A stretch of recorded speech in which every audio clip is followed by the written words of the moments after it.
It's Susanna, student worker at the Office of LGBT Equity, once again, and here today we have the one and only Caress. That's me.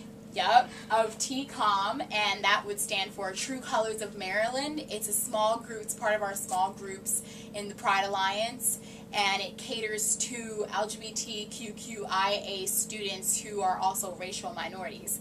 And with that, we'll take it over to Caress. So, Caress, how did you get involved, and how did you first find out about TCOM and then end up becoming the facilitator?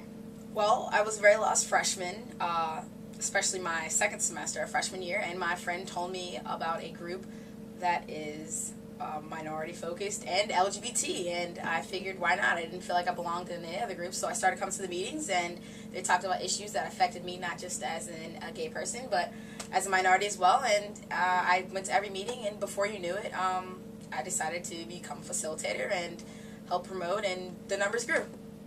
That's awesome.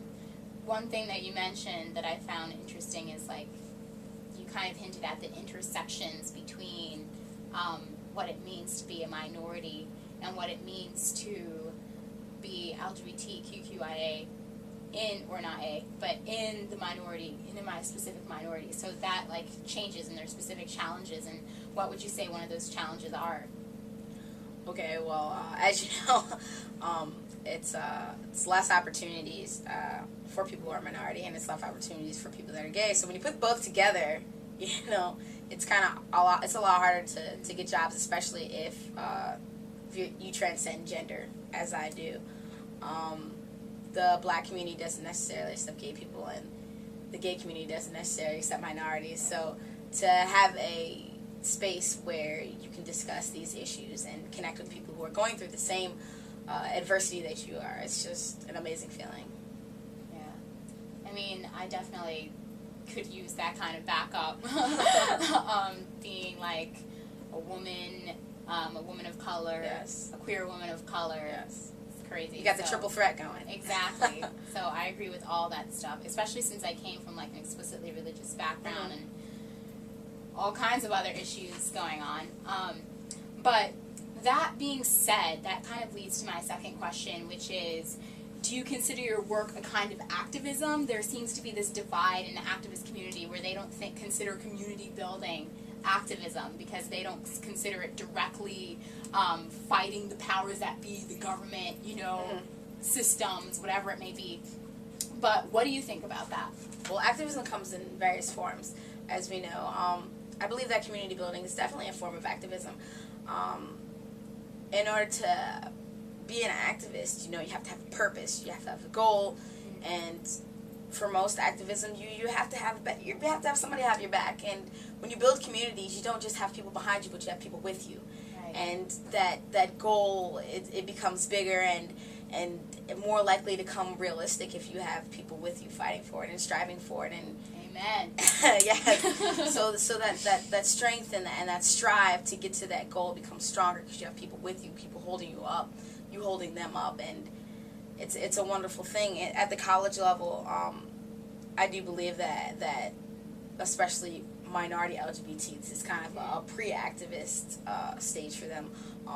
TCOM provides a space where they can look at problems and figure out solutions so that when they do get in the outside world that they can address these and can be active. As we know, having the triple threat, being a woman, being a minority, and being gay, you know, not everybody can just stand up and be activists. But if you have the credentials of this bachelor's degree or this minor degree in women's studies or LGBT or political sciences, people will more likely hear you. So I definitely believe that this is kind of the pre-activist stage to prepare us for the future so that we can become big, strong activists and make a difference in the world.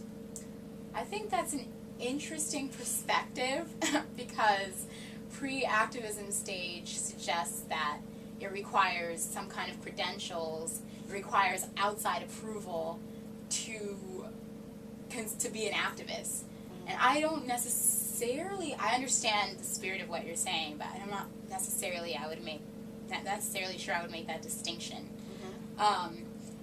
Would you like to speak to clarify, or would you like to? Okay, well, you said outside approval.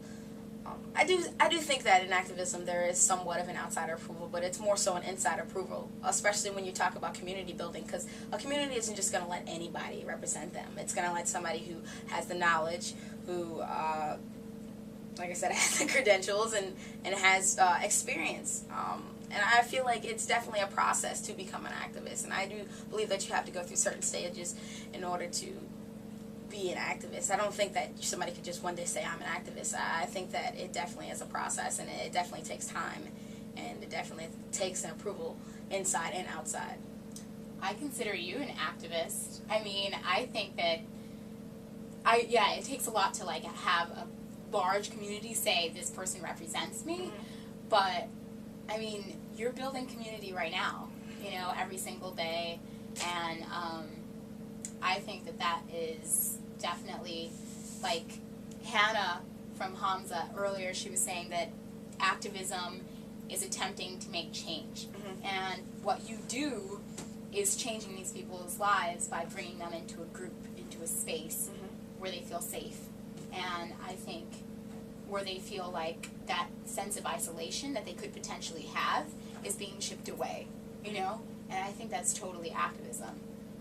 Do you consider yourself an activist? I do consider myself an activist, and with that said, me making a difference in people's lives is because they allow me to make a difference in their lives. Yeah. And I have that approval from them.